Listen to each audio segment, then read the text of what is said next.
From your event dashboard, select the event and you will be provided with details such as who the event organiser is, the waste-related targets for the event, and any documentation you may need to be aware of. In this example, the event is a one-day sustainability conference for 300 delegates.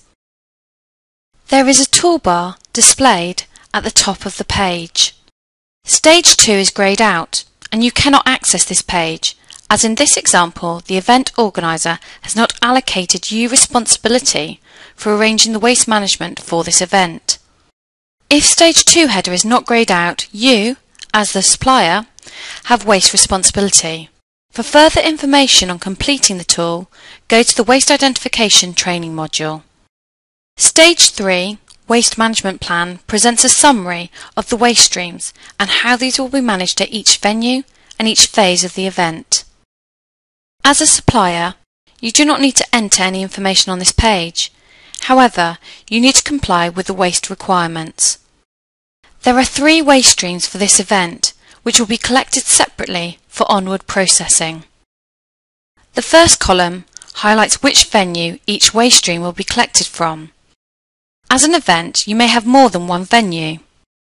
In this example, there is only one venue for the conference, and all 3 waste streams will be generated by and collected from the business centre. An event may have a number of phases: pre-event, during, and post-event.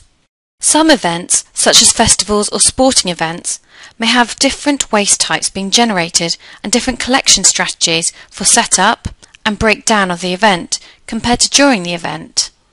The event phase is used to identify when in the event's life cycle the particular waste collection system will be used.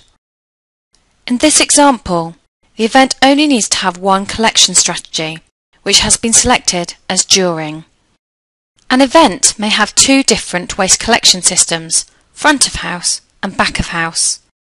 Front of house refers to public access areas where there is limited control over who puts what waste in which bins.